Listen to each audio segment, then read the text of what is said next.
నా తరఫున, తెలుగు ప్రజల తరఫున, కేంద్ర ప్రభుత్వం తరఫున హృదయపూర్వకమైనటువంటి శుభాకాంక్షలు. ఎందుకంటే తెలుగు సినీ పరిశ్రమలో అక్కినేని నాగేశ్వరరావు గారి తర్వాత మీరు పద్మవిభూషణ్ తీసుకోవడము మాకందరికీ గర్వకారణం. మీ యొక్క 45 ఏళ్ల సినీ జీవితంలో పునాది రాళ్ళు వేసుకుంటూ స్వయం కృషితో ఈరోజు ఎదుగుతూ వస్తున్నారు.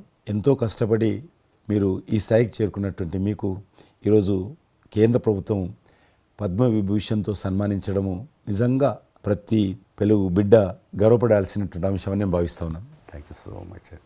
పద్మవిభూషణ్ వచ్చిన ఈ సందర్భంలో మీరు అభినందించడానికి నా స్నేహితుడిగా, చిరకాల మిత్రుడిగా మీరు రావటం అన్నది నాకు చాలా చాలా సంతోషం, మిక్కిలి ఆనందంగా ఉంది. అండ్ మీ ప్రేమని, మీ అభిమానాన్ని ఆస్వాదిస్తున్నాను. Thank you so much. ఢిల్లీలో రాష్ట్రపతి చేతుల మీదుగా తీసుకుంటున్నారు కాబట్టి మేము దానికంటే ముందే మిమ్మల్ని కలవాలి, అభినందించాలనేటువంటి ఆలోచనతో ఈరోజు మీ దగ్గరికి రావడం జరిగింది. మోస్ట్ వెల్కమ్ అండి. దక్షిణ భారతదేశంలో రజనీకాంత్ గారు కానీ మీరు కానీ ఒక మంచి నైతిక విలువలతో కూడినటువంటి నటులుగా మంచి పేరు తెచ్చుకున్నారు.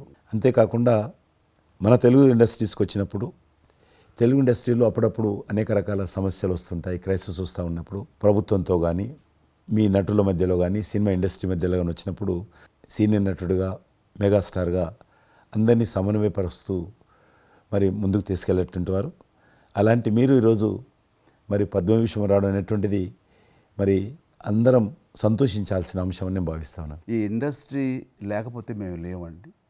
మా చదివిన చదువుకు కానీ, మన బ్యాక్గ్రౌండ్కి కానీ ఏదో ఒక మారుమూల ఉద్యోగం చూసుకుంటూ ఉండాల్సిన వాళ్ళు ఈ రోజున ఇంత సెలబ్రిటీ స్టేటస్ కానీ ప్రపంచవ్యాప్తంగా ఎక్కడ మన వాళ్ళు ఉన్నా సరే అక్కడ గుర్తింపు కానివ్వండి, ఇవన్నీ రావటం అంటే కనుక కళామ తల్లి, ఆ సినిమా ఇండస్ట్రీ నాకు పెట్టిన భిక్షగా నేను ఫీల్ అవుతుంటాను. ఆ ఇండస్ట్రీ లేకపోతే ఏం లేదు. అందుకని ఇలాంటి ఇండస్ట్రీకి ప్రత్యుపకారంగా నేను ఏం చేయాలి, నాకు ఇంత స్థానం ఇచ్చిన ఇండస్ట్రీకి తిరిగి నేను ఏమి ఇవ్వగలను అనేటటువంటి ఒక గ్రాటిట్యూడ్ నుంచి మొదలైంది. క్రైసిస్ వచ్చినప్పుడు నేనేదో నా భుజం కాయాలి, నా వంతు సహాయం చేయాలి అనే ఆలోచన. ఒక ఇంటికి పెద్ద బిడ్డగా, పెద్ద కొడుకుగా ఆ ఇంటి కుటుంబ బాధ్యతలకి తన వంతు సహాయం ఎలా చేస్తాడో అలాగే నిర్వర్తించాలని ఉంటుంది. కానీ ప్రతిదానికి పెద్ద నేను అనేటువంటి బేషిజానికి మాత్రం పోవాలని కారణం ఒకటి అనుకుంటే మీరంటే అందరు యాక్సెప్టబిలిటీ ఉంటుంది. అది కూడా ఆ యాక్సెప్టబిలిటీ చిన్నవాళ్ళు కానీ పెద్దవాళ్ళు కానీ ఈ రంగం కానీ ఆ రంగం కానీ మీరు ఏదైనా ఒక మాట చెప్తే దాని మీద మీరు నిలబడతారు, మిగతా వాళ్ళు కూడా మీ మాట గౌరవం ఇస్తారు. అది కారణం నేను అనుకుంటాను. సినిమా రంగం నుంచి రాజకీయాలకు వచ్చి కూడా రాజకీయాలలో మీకంటూ ఒక ప్రత్యేక స్థానాన్ని సంపాదించుకున్నారు. మీరు కొత్త ఒరవడి రాజకీయాల్లో కూడా తీసుకురావడం జరిగింది. మీరు చేపట్టినటువంటి ప్రచార కార్యక్రమం కానీ, మీకు వస్తున్నటువంటి స్పందన కానీ అద్భుతంగా. మేమందరం ప్రతి కార్యక్రమాన్ని వేరే ప్రత్యామ్నాయ పార్టీలో ఉన్నప్పుడు కూడా మీ రాకను మేము గమనించే వాళ్ళము. మీరు చేస్తున్నటువంటి ప్రచారము, కొత్త ఒరవడి మీరు అద్భుతంగా చేశారు. ప్రాంతాలకు అతీతంగా మీకు స్పందన లభించింది, చాలామంది గెలిచొచ్చారు. ఒక ఆర్టిస్ట్గా నేను మంచి స్థితిలో ఉన్నప్పుడు రాజకీయాల్లోకి వెళ్ళాల్సినటువంటి ఒక పరిస్థితులు నెలకొన్నాయి.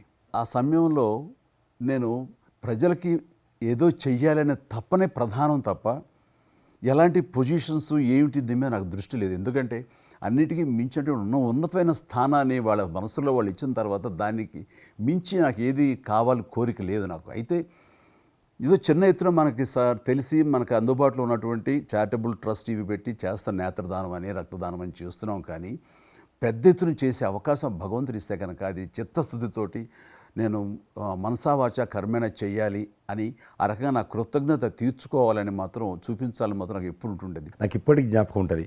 ఇది అంతకుముందు ఒకటే ఉండేది, ఇలాగ పెట్టినప్పుడల్లా ప్రతిసారి మీరే జ్ఞాపకం వస్తారు నాకు. ఎంత కీన్ అబ్జర్వేషన్. రాజకీయంగా ఉన్నప్పుడు మాత్రం నాకు ఎల్లేని సంతృప్తి ఎక్కడ లభించిందంటే, ముఖ్యంగా ఇప్పుడు తమరు చేస్తున్నటువంటి శాఖ ఉంది కదా టూరిజం, అది నేను మీకంటే కొంచెం ఒక స్టెప్ ముందుగా దాన్ని నేను అవి నిర్వర్తించినప్పుడు ఆ శాఖలో మంత్రిగా నాకు పొందినటువంటి అనుభూతి కానీ లభించిన సంతృప్తి కానీ అంతా ఇంత కాదు. ఆ రకంగా మాత్రం రాజకీయాలకు వస్తే ఇంత చేయొచ్చా అనేది మాత్రం నాకు సుస్పష్టంగా నాకు అనుభవపూర్వకంగా తెలిసొచ్చింది మంత్రిగా ఉన్నప్పుడు టూరిజానికి. అది అలా అలా వెళ్ళి ఆఖరికి ఒక కల్నరీ ఇన్స్టిట్యూట్ అనేది నాకు అవకాశం తిరుపతిలో నేను వెళ్ళాను. అద్భుతమైనటువంటి ఇన్స్టిట్యూట్ అది. అంటే క్షమించాలి, అది ఇనిషియేట్ చేసి తీసుకురావడం వరకు నేను చేసి ఇంకా ప్లానింగ్ అంతా మీరు ఉన్నప్పుడే అంతా జరిగింది. రాబట్టడానికి ఎంత కృషి చేశానంటే అంతా ఇంత కాదు. అది మనకు రాకుండా పోయే పరిస్థితులు ఉన్నాయండి. ఆ టైం లోపల ఒక మినిస్టర్నా ఒక సూపర్ స్టార్నా అన్నీ పక్కన పెట్టేసి ఆ ప్లానింగ్ కమిషన్ చైర్మన్ ఉండేవారు మౌంటెగ్ అహ్లూవాలియా. ఆయన దీన్ని వద్దు, మనకి ఇది వైబుల్ కాదు, ఇది ఫీజిబుల్ కాదు అంటే కనుక కాదని ఆయన గుమ్మందరికి వెళ్ళిపోయి చేతులు కట్టుకుని ఇది ఓకే చేయండి సార్, దీని ఆవశ్యకత అంతా కాదు. ఇండియాలో ఉన్నటువంటి ఎన్ని రకాల స్టేట్స్, ఎన్ని రకాల కల్చర్స్ ఉన్నాయో అన్ని రకాల వంటకాలు ఉండేటటువంటి దేశం మందే. అది నేర్పించే ఒక ఇన్స్టిట్యూషను ఈ రోజున మనకి కావాలి. అదే కల్నరీ ఇన్స్టిట్యూట్. అది మనకు వచ్చింది, దాన్ని మనం నిలబెట్టుకోవాలి. ఇది గొప్ప అవకాశం, ఎంతోమందికి ఉద్యోగం ఇవ్వటమే కాదు, మన కల్చర్ని కూడా మనం నిలబెట్టడం అవుతామంటూ ఆయనతో పోరాడి కన్విన్స్ చేసి ఓకే చేసి ఇక్కడ రాష్ట్ర ప్రభుత్వం ఆ రోజున ఉన్నట్టు రాష్ట్ర ప్రభుత్వం ఒప్పించి రేణుగుంటలో 17 ఎకరాల దాకా చేయించి ఇంకా పెట్టేస్తున్నాం, ఇక మనం స్టోన్ వేస్తున్నాం ఇక్కడ అని అనుకున్న సమయంలో ఈ రాష్ట్ర విభజన సమయంలో నేను రిజిగ్నేషన్ టెండర్ చేసి వచ్చింది. అయితే ఫైల్ సంతకం అన్నీ అయిపోయినాయి. దాని తర్వాత ఇమ్మీడియట్గా వచ్చిన కేంద్ర ప్రభుత్వంగా మీరు దాన్ని ఇంప్లిమెంట్ చేసి ఈరోజు రేణుగుంటలో అది మీరు చాలా అద్భుతంగా ఉన్నదండి. ఇంకా దాన్ని ఈ మధ్యలోనే 2 రోజుల క్రితం ఈ మధ్య నేను మా సెక్రటరీని పంపించాను. మళ్ళీ దాన్ని ఇంకా రిక్రూట్మెంట్ కానీ ఇంకా రీడెవలప్మెంట్ కానీ ఇంకా ఏ రకంగా డెవలప్. ఇప్పుడు ఆల్రెడీ మేము ఎస్వి యూనివర్సిటీతో టైప్ చేసుకుంటున్నాము, టీటీడీ వాళ్ళతో టైప్ చేసుకుంటున్నాము, కొన్ని స్టార్ హోటల్స్తో టైప్ చేసుకుంటున్నాము. ఆ రకంగా ఇంకా మీరు ఏదైతే ఆలోచన ఉండనో మీ ఆలోచన ప్రకారం దాన్ని ముందుకు ముందుకు తీసుకెళ్తాం. మీరు రాజకీయాలు ఉన్నా సినిమా రంగంలో ఉన్నా కూడా కల్మషం లేనటువంటి వ్యక్తి అని నేను భావిస్తాను.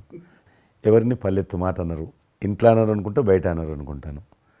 పార్టీ పెట్టినప్పుడు కూడా ఎవరన్నా అక్కడక్కడ రాజకీయంగా అన్నా కానీ మీరు వ్యక్తిగతంగా అందరూ గౌరవిస్తారు ఈరోజు ఏ పార్టీలు ఉన్నప్పుడు కూడా. నేను అది ముందస్తుగా చూసింది మీలో కిషన్ రెడ్డి గారు. మిమ్మల్ని మనస్ఫూర్తిగా చెప్తున్నాను, అసెంబ్లీలోకి నేను అడుగుపెట్టినప్పుడు నేను కొత్తవాడిని.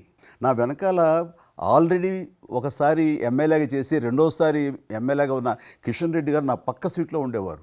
ఇటు పక్క ఇంకొకరు జయప్రకాష్ నారాయణ గారు, ఆయన ఇటు పక్క చంద్రబాబు నాయుడు గారు, మరో పక్కేమో వైఎస్ఆర్, అందరూ ఉండేవాళ్ళు. వీళ్ళందరూ మాట్లాడుతుంటే, వీళ్ళందరూ రాజకీయ ఉద్దండులు మాట్లాడుతుంటే అందరిని చూస్తుండేవాడిని.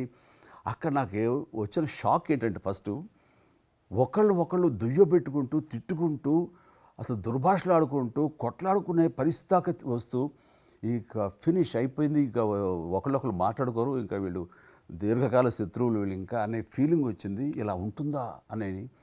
బట్ దానికి విరుద్ధంగా నేను అసెంబ్లీ అయిపోగానే కారులో నడుచుకెళ్తుంటే ఎవరైతే ఇద్దరు తిట్టుకున్నారో ఒకరొకరు దూషించుకున్నారో వాళ్ళు భుజమే చేసుకుని ఏంది భయ్యా నువ్వు అలా అన్నా, నువ్వు అనలేదు భయ్యా, అరే నా నాయకుడు చూస్తున్నాడు అనకపోతే బాగుంటుందని ఇట్లా అంటుంటే నాకు షాక్ తిన్నాను. చాలా ఆశ్చర్యపోయేవాడిని, ఇదే ఇలా ఉంటుందా. మీ సినిమా ఫీల్డ్ కంటే ఎక్కువ నటులు ఉంటారు, మీ సినిమా ఫీల్డ్ కంటే ఎక్కువ నటులు రాజకీయాల్లో ఉంటారేమో అలా అనిపిస్తుంది నాకు. అక్కడ అలాంటి పరిస్థితుల్లో ఒక నిబద్ధతతోటి ఇష్యూ బేస్డ్గా మాట్లాడుతూ తను అనుకున్నవి నిర్దిష్టంగా చెప్పగలిగేటటువంటి నాయకుల్లో మిమ్మల్ని అబ్జర్వ్ చేశాను. మీరు ఎక్కడ ఎవరిని దుర్భాషలాటం నేను చూడలేదు, ఎవరిని పౌరుషంగా మాట్లాడటం చూడలేదు, ఎవరిని ఎద్దేవా చేయటం రెడిక్యూల్ చేయడం నేను చూడలేదు.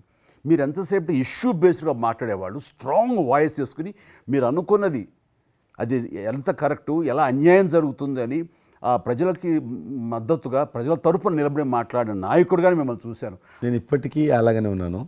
అవును, మా పార్టీలో ఉన్న కొంతమంది కానీ బయట ఉన్నటువంటి వాళ్ళు కానీ కొంత మీడియా విలేకరులు కానీ నువ్వు ఆ రకంగా మెత్తగుంటే లాభం లేదు, ఇప్పుడు రాజకీయాలలో నువ్వు కూడా పరుషంగా మాట్లాడాలి, వ్యక్తులను చాలా గట్టిగా మాట్లాడాలి అంటారు. కానీ నేను అదే అంటాను, నేను ఇప్పుడు మారలేను, నాకు అవసరం కూడా లేదు, నేను ఇలానే ఉంటాను. నేను గతంలో ఏ రకమైనటువంటి వాజ్పేయి గారు, లాల్ కృష్ణ అద్వానీ గారు, మా తెలంగాణలో మా వి రామారావు గారు, వెంకయ్యనాయుడు గారు, దత్తాత్రేయ, ఇదంతా నాకు నేర్పారు వాళ్ళు. నేను చిన్నగా ఉన్నప్పుడు నా చేయి పట్టుకొని నడిపారు వాళ్ళు. కాబట్టి నేను ఏ రోజు కూడా చిన్న పొరపాటు చేయకూడదు అనేటువంటి దాంట్లో ఉన్నాను. నేను ఎప్పుడన్నా రాస్తారోకో చేసేవాళ్ళం, రాస్తారోకే మాకు వీర అమరావు గారని సిక్కిం గవర్నర్ ఉండే ఎమ్మెల్సీ, ఆయన వెంటనే ఫోన్ చేసేవాడు. నువ్వు ఎక్కడన్నా పోతున్నప్పుడు ఎవరైనా రాస్తారోకే చేస్తే ఒక 2-3 గంటలు ట్రాఫిక్ జామ్ అయితే నీకు ఎంత బాధ అవుతుంది? కాబట్టి నువ్వు రాజకీయ నాయకుడు అయినంత మాత్రాన రోడ్డు ఆపేసి ప్రజలను ఇబ్బంది పెడితే ప్రజలకు మేలు చేయాలనుకుంటున్నావా, ప్రజలు ఇబ్బంది పెట్టాలనుకుంటున్నావా? ఈ రకంగా ప్రశ్నించేవాడు. నేను ఎవరైనా ముఖ్యమంత్రులది దిష్టిబొమ్మ తగలబెడితే ముఖ్యమంత్రి తగలబెట్టొద్దు, కావాలంటే గవర్నమెంట్ తగలబెట్టు, వ్యక్తి ఆ రకం చిన్న చిన్న విషయాలు నాకు ఫ్యాంటాస్టిక్ సార్. ఈ రోజుల్లో ఎంతమంది ఇలా ఆలోచించే నాయకులు ఉన్నారు, ఎంతమంది స్టేట్స్మెన్లు ఈ రకమైన సలహా ఆ తర్వాత వచ్చే యంగ్ నాయకులకి సలహా ఇచ్చేవాళ్ళు ఉన్నారు. అవన్నీ కరువడిపోతున్నాయి. ఇవన్నీ కూడా చరిత్రలో జరిగేవంట అనే స్థితిలాగా ఉంది మీలాంటి వాళ్ళు లేకపోతే కనుక. ఈరోజు మనము స్వాతంత్రం వచ్చి 75 సంవత్సరాలైంది. ఈ 75 సంవత్సరాల్లో మనం అనేక రకాలుగా అభివృద్ధి చేసుకున్నాము, ప్రాజెక్టులు కట్టుకున్నాము, ముందుకెళ్ళాము, కొంత మెరుగైనటువంటి పరిస్థితి వచ్చింది. కానీ మన తర్వాత వచ్చినటువంటి స్వాతంత్రం వచ్చినటువంటి దేశాలు కూడా డెవలప్డ్ కంట్రీగా ఎమర్జ్ అయినాయి. మనం ఇంకా డెవలపింగ్ కంట్రీ, అభివృద్ధి చెందిన దేశంగా ఎదగలేదు. కానీ దురదృష్టం ఏంటంటే మనకు టార్గెట్ పెట్టుకోలే. ఎప్పటి లోపల మనం లక్ష్యం చేరుకుందాం అనేది ఎక్కడ కూడా పెట్టుకోలేదు. ఇంకో 75 సంవత్సరాల తర్వాత ఇట్లనే ఉన్నాం అనుకో, ఇంకో 75 సంవత్సరాల తర్వాత కూడా వెనక తిరిగి చూస్తే మనం డెవలపింగ్ కంట్రీగా ఎమర్జ్ కాము. అందుకే ఈ మధ్యలో మన కేంద్ర ప్రభుత్వము ఒక టార్గెట్ పెట్టుకుంది. ఇప్పుడు కమింగ్ 25 ఇయర్స్ ప్రపంచంలో అత్యధికమైనటువంటి యూత్ పాపులేషన్ ఇండియాలో ఉంటుంది. ఎగ్జాక్ట్లీ. కాబట్టి ఈ 25 ఇయర్స్ అమృతకాలం అంటారు దీన్ని. ఎగ్జాక్ట్లీ. ప్రధానమంత్రి కూడా అప్పుడప్పుడు అంటుంటారు ఇది అమృతకాలం.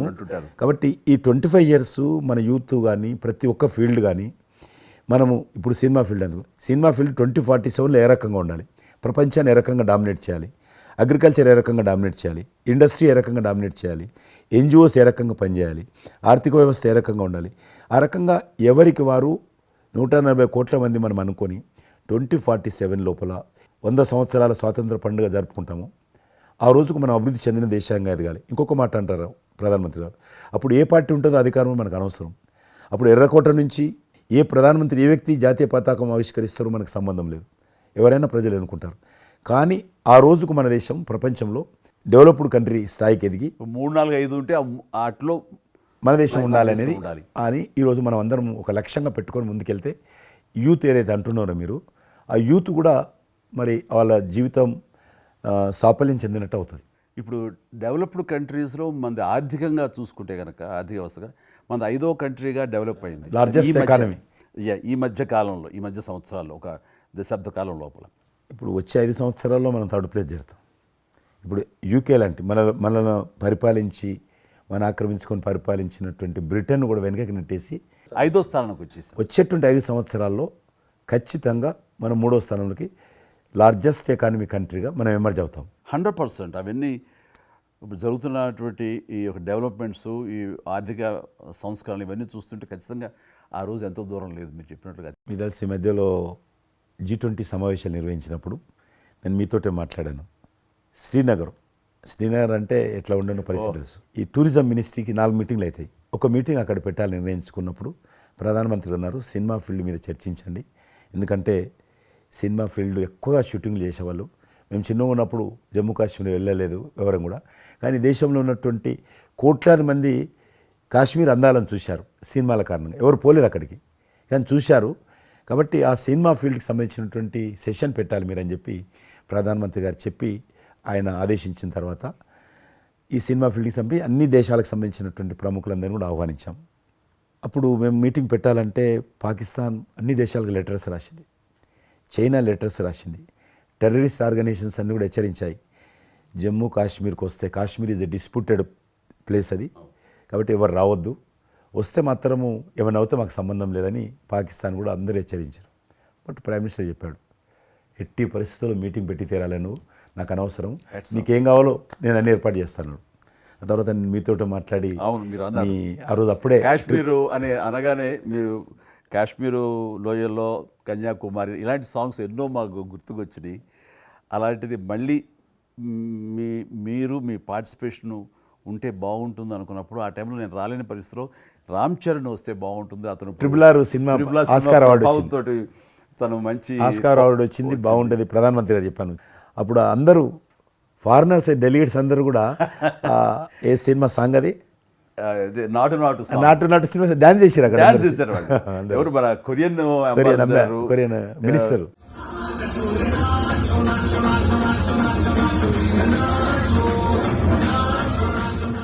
అలాగే ఇంకొక జర్మన్ అంబాసిడర్స్ చాలా మంది కింద మీరు చూసింది కొద్ది మందిని, కింద చాలా మంది చేశారు ఆ పాట పెట్టి చేసినప్పుడు. సో ఇప్పుడు మీకు మనవి చేస్తున్నాను, లాస్ట్ 2023లో ఇప్పుడు ఆ ఆర్టికల్ 370 తెలియించిన తర్వాత 23 కానీ 22 కానీ ఆల్మోస్ట్ మోర్ దెన్ 300 పిక్చర్స్ అవి మరి ఓటీటీ సినిమాలు కావచ్చు, టీవీ సీరియల్స్ కావచ్చు, మన సినిమాలు కావచ్చు, కొన్ని బయట దేశాలకు సంబంధించినటువంటి సినిమాలు కూడా ఆల్మోస్ట్ 300 పిక్చర్స్ షూటింగ్ జరిగాయి అక్కడ లాస్ట్ 2 ఇయర్స్లో. మళ్ళీ తిరిగి మీ ప్రభావంతో, ఆయన నరేంద్ర మోడీ గారి చొరవతోటి ఇలాగా G20 కల్చర్, ముఖ్యంగా టూరిజం సంబంధించి సినిమాలను ఎంకరేజ్ చేస్తూ మీరు తీసుకున్న చొరవ, అందులో రామ్ చరణ్కి మీరు ఇచ్చేటువంటి ప్రాధాన్యత ఇవన్నీ కలిపినప్పుడు ఫస్ట్ నా వైఫ్ తన ఫ్రెండ్స్ తోటి ఎక్కడికి వెళదాం ఈ హాలిడే అంటే వాళ్ళ ఫ్రెండ్స్ అందరు కలిపి కాశ్మీర్కి వెళ్ళారు. అన్నిటికీ మించి మన భారత జాతీయ జెండా రెపరెపలాడుతున్నారు. మీకు తెలుసలేదు, మా పార్టీ తరఫున మాకు మురళీ మనోహర్ జోషి గారు ఉండేవారు, పార్టీ అధ్యక్షుడు అద్వానీ గారి తర్వాత. ఆయన కన్యాకుమారి నుంచి కాశ్మీర్ వరకు యాత్ర తీసాము. ఏంటో తెలుసా డిమాండ్? అక్కడ శ్రీనగర్లో జాతీయ పతాకం ఎగరడం, దానికోసం ఉద్యమం. చూడండి, ఒక జెండా ఎగరడం కోసం. ఆడికి మిలిటరీ మధ్యలో, పోలీస్ ఫైరింగ్ల మధ్యలో ఒక జెండా, మేము జమ్మూ కాశ్మీర్ కానీ ఆపేశారు మమ్మల్ని. అక్కడ నుంచి విమానం, మిలిటరీ విమానంలో తీసుకుపోయి ఆయన ఒక్కరిని అక్కడ జెండా ఎగిరినట్టు చేసి మళ్ళీ తీసుకొచ్చారు. దల్ లేక్ అని ఉంది అక్కడ, ఉన్నది కదా. మొన్న 15th ఆగస్ట్, ఇంతకుముందు 15th ఆగస్ట్ ఏదైతే మనము 70 సంవత్సరాల పండుగ జరుపుకున్నాము, 50,000 మంది అమ్మాయిలు అబ్బాయిలు స్కూల్ పిల్లలు అందరూ చేతులలో 3 రంగుల పతాకాలు పట్టుకొని దల్ లేక్ చుట్టూ ఊరేగింపు చేశారు. అది మార్పు. ఇంకొకటి నాకు సంతోషం ఏంటంటే, మీరు రాజకీయాలకు రాకముందే మీకంటూ ఒక ప్రత్యేక స్థానం సర్వీస్ యాక్టివిటీలు, చిరంజీవి చారిటబుల్ ట్రస్ట్ చాలా పెద్ద ఎత్తున చేయడం అనేటువంటిది నిజంగా అది చాలామందికి ఆదర్శమైంది. మిమ్మల్ని చూసిన తర్వాత చిరంజీవి గారు పెట్టిన అంత పెద్ద నటు పెట్టడం మనం చేయకూడదని వాళ్ళ స్థాయిలో పెట్టినటువంటి చాలా సంస్థలు మీ నుంచి స్ఫూర్తి తీసుకొని పెట్టారనేది నాకు తెలిసిన వాళ్ళు కూడా చాలామంది చెప్పారు. కాబట్టి అది గొప్ప విషయం. మీకు ఎందుకు వచ్చింది ఐడియా? అది ఏదైనా సరే ముందు మన మనసులో తిరిగి ప్రత్యుపకారంగా ఏదైనా చెయ్యాలి అనే భావం ఒకటి ఉంటేనండి, అవకాశాలు ఎదురుగా ఉంటాయండి మన ఎదురుగా. అలా చూసినప్పుడు ఆ టైంలో రక్తం దొరకక చనిపోయే వాళ్ళు చాలామంది ఉన్నారు. అది గర్భస్రావంతో, డెలివరీ సమయంలో, యాక్సిడెంట్ సమయంలో కొంతమంది క్షతగాతులు, అట్లాగా లుకేమియా కానివ్వండి, క్యాన్సర్ కానివ్వండి, ఇలాంటివి తలసేమియా కానివ్వండి, ఇలాంటి చాలామంది ఉన్నారు. ఇంతమంది జనాభా ఉన్న ఈ దేశంలో రక్తం ఇచ్చేవాళ్ళు లేకుండా పోయారు. ఎందుకంటే రక్తం అనేది ల్యాబుల్లో తయారు చేసేది కాదు, ఒక మనిషి మరొక మనిషికి దానం ఇస్తేనే జరిగేది. సో ఆ మాత్రం ఆల్టర్నేటివ్ లేదు, ప్రత్యామ్నాయం లేదు. సో ఇది కేవలం మంచి మనసుతోటి ఉండేవాళ్ళు ఇచ్చేదే.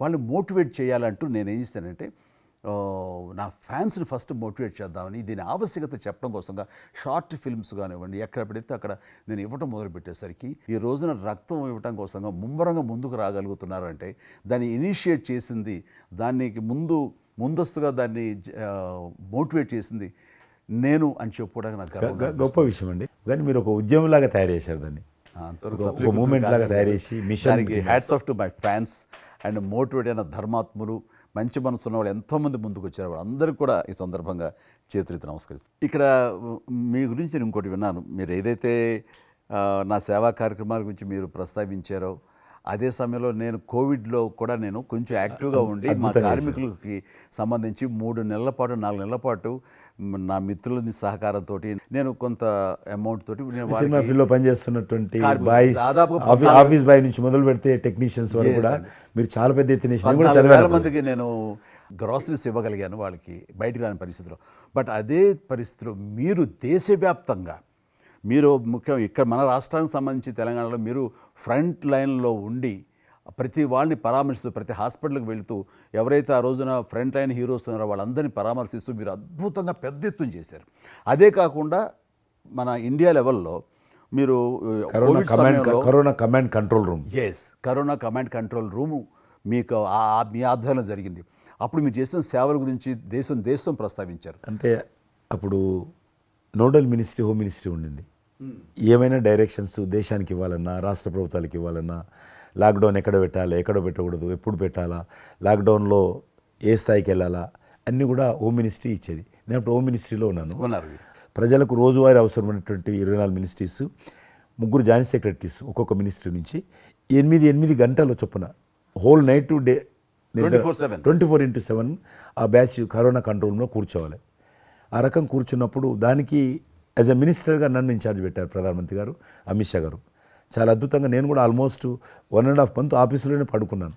మిలిటరీ విమానాలలో ఆక్సిజన్ పంపించాను, మీకు తెలుసు. మిలిటరీ విమానాలు చాలా ఒక విమానం ఢిల్లీ నుంచి ఆక్సిజన్ తీసుకొని వస్తే గ్రీన్ ఛానల్ ద్వారా హైదరాబాద్ సికింద్రాబాద్ స్టేషన్ వచ్చేంత వరకు కూడా ఎక్కడ ఆగకపోయేది. అంత నెట్వర్క్ గ్రీన్ ఛానల్ అంటారు. ఆ రకంగా విమానాల ద్వారా నేను గాంధీ హాస్పిటల్కి ఆల్మోస్ట్ 12 సార్లు పోయాను లోపలికి. ఎవరైతే వెంటిలేటర్ మీద పేషెంట్స్ ఉంటారో, నేను బుక్ ఒకటి ప్రింట్ చేశాను. వెంటిలేటర్ మీద పేషెంట్ దగ్గరికి వెళ్ళి దగ్గరగా మాట్లాడాను. దేవుడి మీద భారం ఇచ్చి తిరిగాను. ఆ రకంగా ఎందుకు వెళ్ళానంటే ఏదో పబ్లిసిటీ కోసం కాదు. డాక్టర్లు పనిచేస్తున్నారు, ఆడ నర్సులు పనిచేస్తున్నారు, ఆడ శానిటేషన్ సిబ్బంది పనిచేస్తారు, క్లీన్ చేయడం. వాళ్ళు పనిచేస్తున్నప్పుడు మనం వాళ్ళని గాలికి వదిలేసి మీరు పని చేయండి, మేము రాజకీయ నాయకులము, మేము ఇళ్ళల్లో ఉంటాము, మేము రాము అని కూడా దాన్ని బట్టి నేను లోకల్గా ప్రజాప్రతినిధిని, ఎంపీని అని చెప్పి మా ఇంట్లో భయపడుతున్నా, అందరూ భయపడుతున్నా. ప్రెస్ వాళ్ళందరూ వచ్చేవాళ్ళు. ప్రెస్ వాళ్ళందరినీ గేట్ కాడ, బయట మెయిన్ గేట్ కాడ ఆపాడు. ఇక నేను పోయేవాడిని, మొత్తం చూసేవాడిని. ఆ సూపరింటెండెంట్ కూడా నాతో పాటు లోపలికి వచ్చేవాడు ధైర్యం చేసి నేను వెళ్ళినప్పుడు. ఆ రకంగా పూజారులు ఉంటారు దేవాలయాలలో. పూజారులు కూడా చాలా పేదవాళ్ళు ఉంటారు, మీకు తెలుసు. వాళ్ళకు దేవాలయాన్ని క్లోజ్ అయినాయి కదా. ఆ టైంలో పూజారులందరికీ గ్రాసరీస్ పంపించడము, మీలాంటి వాళ్ళ దగ్గర, పెద్దవాళ్ళ దగ్గర సాయం తీసుకొని మా కార్యకర్తలకు పంపించడము, పోలీస్ స్టేషన్లో పోలీసుకు పంపించడము, హోంగార్డ్స్ పంపించడము. ఈ రకంగా నేను కూడా కొద్దిగా గొప్ప చేశాను. ఇక్కడ మా వాళ్ళతోటి కలిసి నా కాన్స్టిట్యున్సీ చూసి ఈవెన్ నా పార్టీలో ఉన్నటువంటి, నాకు పనిచేసినటువంటి పేద కుటుంబాల కార్యకర్తలకు కూడా గ్రాసరీస్ పంపించాను నేను. ఆ రకంగా కూడా వర్కౌట్ చేశాను. మీ కుటుంబంలో కూడా చాలామంది మీకు బంధువులు సినిమాలు వచ్చారు. అందులో 2 ప్రముఖంగా, మీ అబ్బాయి చరణ్ గారు కావచ్చు, మీ సోదరుడు పవన్ కళ్యాణ్ గారు కావచ్చు. వాళ్ళిద్దరిట్లో మీకు నచ్చిన సినిమా ఏముంటుంది?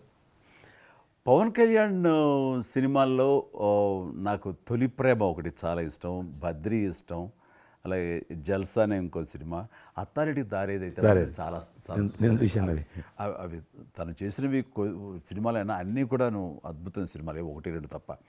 అండ్ చరణ్ రెండో సినిమా మగధీర నభూతన భవిష్యత్. మీరు అసెంబ్లీలో నాకు వచ్చి చెప్పారు, ఇది మగధీర రిలీజ్ అయిన రోజు ఉన్నారు మీరు, జ్ఞాపకం ఉందో లేదు మీకు? కరెక్టే కదా, మీరు షేర్ చేశారు. చాలా బాగా నడుస్తుంది మా అబ్బాయిది, మంచి అదే టైం మీరు అసెంబ్లీలో కూడా చెప్పారు మాకు, మామూలుగా మాట్లాడుతున్నారు. మగధీర చాలా అద్భుతంగా వచ్చింది, చిరంజీవి అని మీరు ఎంత సంతోషపడిపోయారో. మీకు రాజకీయంగా మీ తదనంతరం లేదా మీతో పాటు మీ బంధుగణంలో కానీ, మీ బంధువులో కానీ, మీరు ఎంకరేజ్ చేసిన మీ శిష్య వర్గంలో కానీ ఎవరైనా ఉన్నారా? అంటే నేను మా కుటుంబం నుంచి ఎవరిని ప్రోత్సహించలేను. ఎవరన్నా ఇష్టం ఉంటే వాళ్ళు రావాలి ఫ్యూచర్లో, నేను ప్రోత్సహించలే ఎవరిని కూడా. నాకు పార్టీలో గ్రూప్ అంటూ లేదు. అందరూ పార్టీ కార్యకర్తలందరూ నా గ్రూపే, పార్టీయే నా జెండా. ఆ రకంగా నేను ఎవరిని వ్యక్తిగతంగా నా మనిషిని ప్రోత్సహించుకోవడము, లేకపోతే మా కుటుంబ సభ్యులను ప్రోత్సహించడం అనేటువంటిది, ఎవరైనా రాజకీయాలు అంటే వాళ్ళ స్వేచ్ఛ, మనం బలవంతంగా తీసుకొచ్చి నిలబెట్టారు అనేది నేను జనరల్ కూడా అనుకోలేదు ఇప్పటివరకు అయితే. ఈ ఫ్యూచర్ ఏమైతే చెప్పలేను ఇప్పటికైతే. మీరు ఒక గ్రూపు, నా కార్యకర్తలు నా గ్రూప్ అని మీరు అంటే నాకు ఒక విజువల్, ఒక ఫోటోగ్రాఫ్ గుర్తుకొస్తుంది. మీరు వైట్ హౌస్ ముందు మీరు కొంతమంది కార్యకర్తలు అలా ఉన్నారు, కానీ వాళ్ళు నిశ్చితంగా చూస్తే నరేంద్ర మోడీ గారు ఉన్నారు ఆ టైం లోపల. మీకు అప్పటి నుంచి కూడా నరేంద్ర మోడీ గారితో సత్సంబంధాలు ఉండేవా? అద్వానీ గారు ప్రెసిడెంట్ ఉన్నప్పుడు 1994లో నేను అప్పుడు యూత్ వింగ్లో పనిచేస్తున్నాను. American council of young political leaders, అది యుఎస్ గవర్నమెంట్ ఏజెన్సీ. వాళ్ళు ఏం చేసేవాళ్ళంటే కొన్ని ముఖ్యమైనటువంటి దేశాల నుంచి అప్పుడప్పుడు యూత్ డెలిగేషన్, పొలిటికల్ పార్టీకి సంబంధించినటువంటి యూత్ డెలిగేషన్, యంగ్ లీడర్స్ అంటారు, యంగ్ లీడర్స్ని పిలిచి మా దేశం ఏ రకంగా అభివృద్ధి చెందుతుందో మీరందరూ చూసి మీరు మీ దేశాల్లో మాకు దేశం గురించి ప్రచారం చేయాలి, వాళ్ళ కాన్సెప్ట్ అది. అద్వానీ గారు 3 సెలెక్ట్ చేశారు. నన్ను హైదరాబాద్ నుంచి, తెలంగాణ ఉమ్మడి రాష్ట్రం ఆంధ్రప్రదేశ్ నుంచి, కర్ణాటక నుంచి అనంత్ కుమార్ అని చనిపోయారు, మినిస్టర్ ఉండేవారు, సివిల్ అవియేషన్ మినిస్టర్ ఉండేవాడు, కల్చర్ మినిస్టర్. ఆయన చనిపోయారు మధ్యలోనే. అక్కడ గుజరాత్లో ఆర్గనైజింగ్ పార్టీకి సెక్రటరీ ఉండేవాడు నరేంద్ర మోడీ గారు. అప్పుడు మినిస్టర్ కాదు ఇంకా మా ముగ్గురిని సెలెక్ట్ చేసి ఢిల్లీకి పిలిచాడు. పిలిచి ఇట్లా మీరు పార్టీ తరఫున పోవాలి అని చెప్పి నన్ను కూడా నువ్వు పోవాలన్నప్పుడు నాకు పాస్పోర్ట్ లేదు, నాకు చాలా చిన్న ఏజీ, ఫ్లైట్లో మొదటిసారి పోయినా నేను. తొందర రమ్మంటే మా పార్టీ ఫ్లైట్ టికెట్ ఇస్తే పోయాను. మాట్లాడినాక వారు చెప్పారు మీరు ముగ్గురు కూర్చున్నాక ఇంటి ముందోటి కటింగ్ షాప్ ఉంది, నరేంద్ర మోడీ గారి గడ్డ ఉంది, నాకు గడ్డ ఉంది, చిన్నోని మీరు ఇద్దరు క్లీన్ షేవింగ్ చేసుకురా అన్నాడు. నరేంద్ర మోడీ ఇంటి మా అమ్మ పోయిన క్లీన్ నాకు చూపించాలన్నాడు. మళ్ళీ వచ్చి మళ్ళీ పోయి క్లీన్ షేవింగ్ చేసుకొని నరేంద్ర మోడీ గారు మేము ఇద్దరం, ఎందుకనంటే అయినా మీరు పార్టీ రిప్రజెంట్ చేయడం లేదు, మీరు ఇండియాని రిప్రజెంట్ చేస్తున్నారు, టైంకి రావాలా, టైం పోవాలని చెప్పి మమ్మల్ని పంపించిన తర్వాత నరేంద్ర మోడీ గారు మీరు చూడండి ఆ ఫోటోలో ఆయన సంఖ్య ఒక బ్యాగ్ ఉంటుంది, ఆ బ్యాగులో పుస్తకము పెన్ ఉంటుంది. మేము రాజులాగా పుస్తకం లేదు, పెన్ లేదు, మేము పోతుంటే అందులో భాగంగానే వైట్ హౌస్ లోపల రాణించేవాళ్ళు, చాలా దూరంకి వెళ్ళి, కానీ చూపించేవాళ్ళు. బయట ఉండే కొంత అమెరికా ఇది వైట్ హౌస్ అక్కడ కనిపిస్తుంది, అందులో అది ప్రెసిడెంట్ రూము, ఇక్కడ కనిపిస్తుంది కిచెను, ఇది కాన్ఫరెన్స్ హాలు. బయట నుంచి అందరు చెప్పేటోళ్ళు చాలామంది ఉండేవాళ్ళు, అదే నేను చూస్తాను. గైడర్స్ టూరిస్ట్ గైడ్స్ ఉంటారు కదా, వాళ్ళు చాలామంది అక్కడ పోతే చెప్పేవాళ్ళు. ఆ రకంగా అక్కడ దిగినటువంటి ఫోటో అది. ఎందుకు రిలీజ్ చేశానంటే ప్రధానమంత్రి గారు అయిన తర్వాత నాకు ఫోన్ చేశాడు, కిషన్ ఏమన్నా మీ దగ్గర ఫోటోలు ఉన్నాయా? ఆయన దగ్గర లేవు పాపం. ఓకే, నాకు ఫోన్ చేశాడు. నేను ఎమ్మెల్యే క్వార్టర్స్లో అవన్నీ ఫోటోలు తీసినాక ఇంత కట్ట ఉండే కానీ అన్నీ అంటుకొని ఒకటి మనకు తెలియదు కదా, మొత్తం పాడిపోయినాయి. 8 ఫోటోలు దొరికినాయి. అందులో ఏదో ఒకటి దొరికింది, బోటు థమ్స్అప్ తాగుతూ, అప్పుడు థమ్స్అప్ తాగొద్దని కూడా తెలియదు, ఇది మల్టీనేషనల్ కంపెనీ అటువంటి ఏం లేదు అప్పుడు. బోట్ నడిపిస్తున్న ఫోటో ఇవన్నీ కూడా కొన్ని దొరికితే పంపించాను. ఆయన ఏ వైట్ హౌస్ ముందు అయితే నేను ఫోటో దిగాను గేట్ కాడ, ఈరోజు అదే వైట్ హౌస్ ఆహ్వానం మేరకు వైట్ హౌస్ లోపలికి వెళ్తున్నానని ఆ ఫోటో రిలీజ్ చేశాడు. Excellent experience. ప్రైమ్ మినిస్టర్ ఆ ఫోటో అప్పుడు బయటకు వచ్చింది, ఆ ఫోటో బయటకు వచ్చింది. ఆ రోజు ప్రైమ్ మినిస్టర్ గారు అయిన తర్వాత అమెరికాకి వెళ్తున్న రోజు రిలీజ్ చేసిన ఫోటో అది. మీరు మాకు ఒక మాట ఇచ్చారు, మీరు మన ఆఫీస్ ఏదైతుందో టూరిజం ఆఫీసు ఢిల్లీలో నేను వస్తాను, మన ఇద్దరం ఒకసారి ఎందామని అన్నారు. కానీ మీ ఒత్తిడి కారణంగా మన ఒత్తిడి కారణంగా జరగలేదు. ఇంకా అది రేపు ఎలక్షన్స్ తర్వాత మళ్ళీ అది చెప్పలేము కాబట్టి అది నేను చెప్తున్నాను, మీరు అక్కడే ఉంటాను, వస్తాను. అది కాకుండా మీరు నాకు ఇంకా జ్ఞాపకం, ఆఫీస్లో ఉన్నప్పుడు నాకు గర్వం ఫీల్ అవుతాను. ఎందుకంటే మీరు పెట్టిపోయినటువంటి ఫోటోలు, ఇండియాకి సంబంధించినటువంటి టూరిజం డెస్టినేషన్ యొక్క ఫోటోస్ ఏవైతున్నాయో అవి ఇంకా ఆ రకంగానే ఉన్నాయి. నేను అడిగాను ఎవరు పెట్టారంటే చిరంజీవి గారు పెట్టారంటారు. డ్రైవర్ కూడా మీకైతే డ్రైవర్ ఉండను, అతను ఇప్పుడు నా దగ్గర ఉన్నాడు, రణధీర్. మీకు చెప్తుంటాడు, సార్ మై చిరంజీవి సాబ్ కभी मैं ही साहब ड्राइवर मैं ही चलाता उनका गाड़ी ఢిల్లీ में आज आपको मैं चला रहा हूं साहब అంటాడు. ఇంకా ఉన్నాడు పాపం. చాలా సీనియర్ అండి అతను, చాలా మంచివాడు. మన ఉమ్మడి ఆంధ్రప్రదేశ్ ఉన్నప్పుడు మనం ఇండియాలోనే మనమే ఆరోగ్యశ్రీని ప్రారంభించామన్నది నాకు తెలిసినటువంటి వాస్తవం. ఆ తర్వాత మిగతా రాష్ట్రాలు కూడా వ్యాపించింది అనేది చాలా ఇది. అలాంటి ఆరోగ్యశ్రీకి కిషన్ రెడ్డి గారే ఆద్యులు, అంకురార్పణ చేసిన వాడు అని బయట బాగా వెనుకడు ఉంది. ఆ తర్వాత ప్రభుత్వాలు పికప్ చేసాయి. అది ఎందుకు, ఎలాగా, అది మీరు ఎట్లా ఇనిషియేట్ చేశారు ఆరోగ్యశ్రీ అనేది? 2004 నేను ఎమ్మెల్యే అయినప్పుడు పేరున్న మందకృష్ణ మాదిక్ గారు, ఆయన వాళ్ళకు సంబంధించినటువంటి ఎస్సీ వర్గీకరణ మీద పోరాటం చేస్తూనే సామాజిక సమస్యల మీద కూడా పోరాటం చేసేవారు. దివ్యాంగులకు పెన్షన్ పెంచాలని ఆయన తిరుగుతున్నప్పుడు ఈ అనేక జిల్లాలలో గుండె జబ్బులు ఉన్నటువంటి పిల్లలు జన్మించేవాళ్ళు. వాళ్ళకు ఆ రోజు ఒక ఆపరేషన్ చేయాలంటే 10 లక్షలు, 12 లక్షలు, 13 లక్షలు అయ్యేది. పేదవాళ్ళకి అది అవకాశం ఉండేది కాదు. చాలామంది చనిపోయేవాళ్ళు కూడా. అప్పుడు రాజశేఖర రెడ్డి గారు ముఖ్యమంత్రిగా ఉన్నారు. మేము ట్యాంక్ బండ్ కింద అంబేద్కర్ భవన్ ఉంది, అక్కడ మీటింగ్ పెట్టుకున్నాము. ఒక 3000 మంది పసిపిల్లలు వాళ్ళ తల్లిదండ్రులు వచ్చారు. మీటింగ్ అయినాక ఆ మీటింగ్లోనే ఒక అబ్బాయి చనిపోయాడు. ఇప్పుడు ఏం చేయాలి సేమ్ అబ్బాయి అంతే వచ్చాడు, చిన్న పసిబాబు అందే వచ్చాడు, అబ్బాయి చనిపోయాడు. మేము ఏం చేసినాం, నేను మందకృష్ణ గారు కలిసి, నేను కూడా ఉద్యమానికి వెళ్ళాను. ఆ అబ్బాయి డెడ్ బాడీ పట్టుకొని అంబేద్కర్ ట్యాంక్ బండ్ నుంచి అంబేద్కర్ విగ్రహం దగ్గరకు వచ్చాం. మాతో పాటు ఆ పసిపిల్లలందరినీ తీసుకొచ్చాం, 3000 మంది పసిపిల్లలు. అంబేద్కర్ విగ్రహం ట్యాంక్ బండ్ దగ్గర అంబేద్కర్ విగ్రహం మొత్తం ఆ పిల్లలు వాళ్ళ తల్లిదండ్రులు కూర్చున్నాం, డెడ్ బాడీ పెట్టుకొని కూర్చున్నాం. ఎట్టి పరిస్థితుల్లో రాష్ట్ర ప్రభుత్వము అందరికీ కూడా ఉచితంగా చిన్నపిల్లలందరూ కూడా ఆపరేషన్ చేయించాలి, ప్రైవేట్ హాస్పిటల్లో కానీ ఎక్కడైనా వాళ్ళ ఇష్టం చేయించాలి, వీళ్ళ ప్రాణాలు కాపాడాలని డిమాండ్ తోటి కూర్చున్నాం. 11 గంటలకు కూర్చున్న తర్వాత రాజశేఖర రెడ్డి గారు దురదృష్టం ఆ రోజు ఢిల్లీకి వెళ్ళిపోయాడు. ఢిల్లీలో ఉన్నాడు. బట్ ఢిల్లీ నుంచే ఫోన్లో మాట్లాడాడు ఆయన. మాట్లాడి నేను తర్వాత ఆలోచిస్తాం, మీరు అట్లా చేయొద్దు, ఎందుకంటే మమ్మల్ని లాఠీ చేయడానికి వీలేదు, పసిపిల్లలు, గుండె జబ్బులు ఉన్న పిల్లలు, మమ్మల్ని నెట్టేయడానికి వీలేదు పోలీసులో కూడా విచిత్రమైన పరిస్థితి, ఆందోళన, ఉద్యమం చేస్తున్నాం మేము, చాలా డెడ్ బాడీ పెట్టుకొని ఉన్నాం, ఏం చేయాలో పోలీసులకు తోచది. ముఖ్యమంత్రి గారు అన్నప్పుడు రాజశేఖర గారు మా మెడ మీద కత్తి పెట్టి మీరు ఈ రకంగా దబాయిస్తున్నారు, ఏమని అనుకోండి సార్, మీరు కృష్ణ గారు చాలా గట్టిగా ఉన్నారు, ఏమని అనుకోండి, మీరు ఎట్టి పరిస్థితుల్లో ఇది చేయాలని చెప్పి మేమిద్దరం కదలాలి.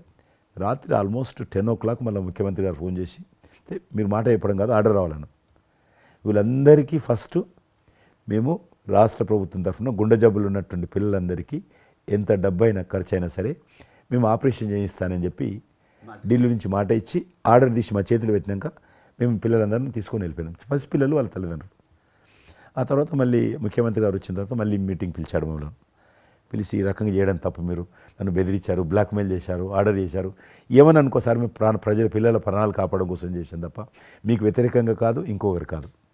అందులో బాబు చనిపోయాడు. తర్వాత ముఖ్యమంత్రి ఆలోచన చేసి డాక్టర్లను పిలిచి ఎట్లా చేద్దాము, అప్పుడు సర్వే చేయించాడు. వాళ్ళు గ్రామ పంచాయతీలో సర్వే చేస్తే 2 లక్షల మంది పిల్లలు ఉన్నారు ఒక్క ఆంధ్రప్రదేశ్లోనే.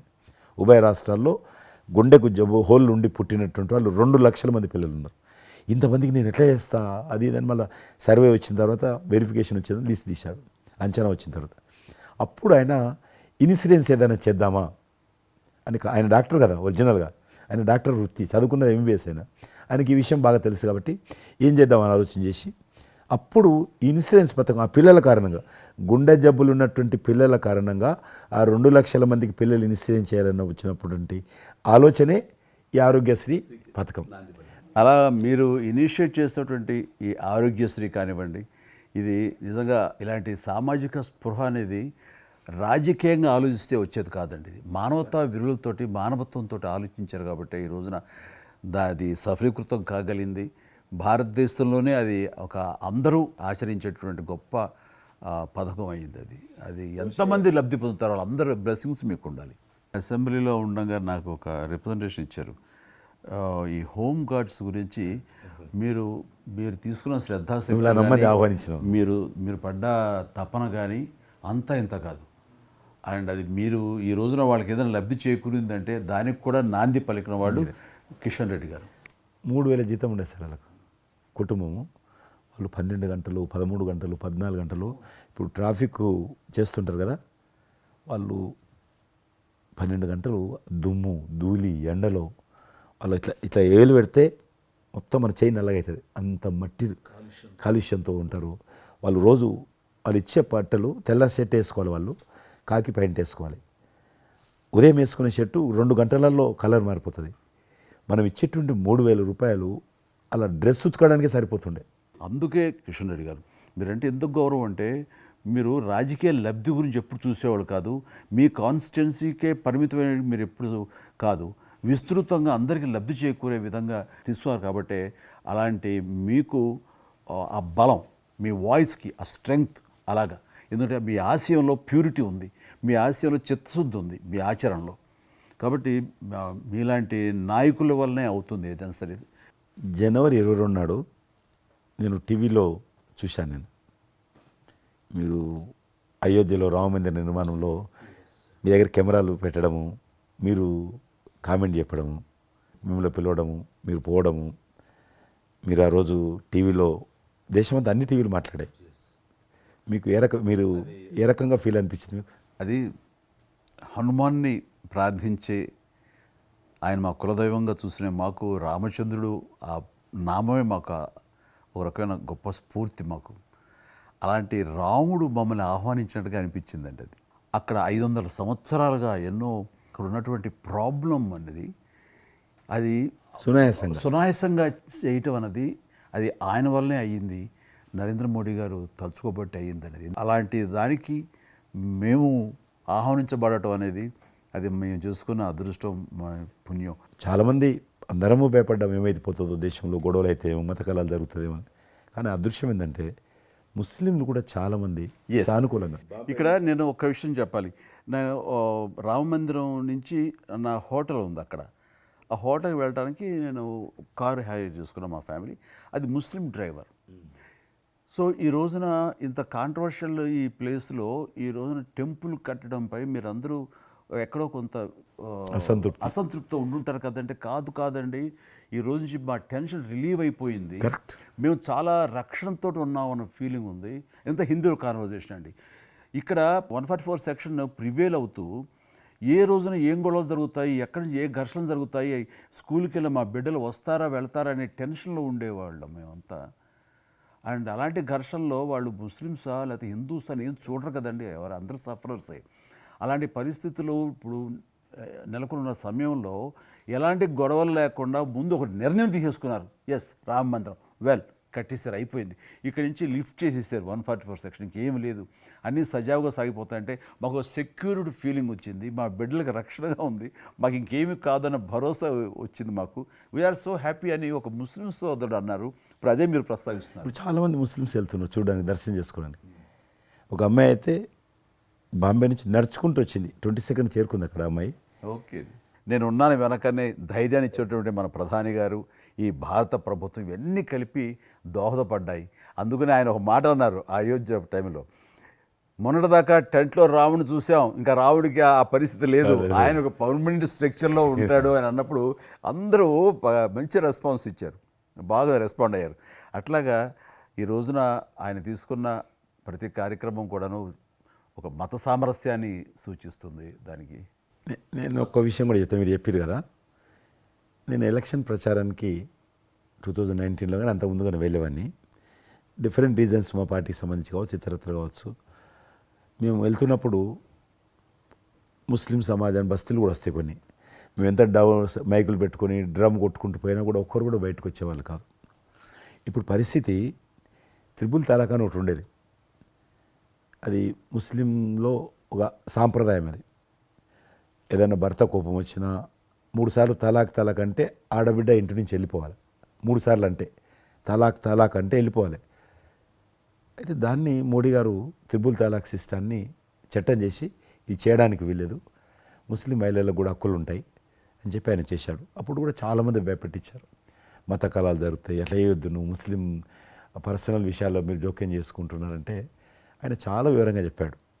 ఈరోజు నువ్వు ఒక భర్తగా నీ భార్యకు తలాక్ అని ఇచ్చేసి పంపించేస్తున్నావు. రేపు నువ్వు తండ్రి అవుతావు. తండ్రి అయిన తర్వాత కూడా మీ అల్లుడు నీ కూతురుకు తలాక్ తాగని విడాకులు ఇచ్చి పంపిస్తే అప్పుడు నువ్వు ఎంత బాధపడతావు?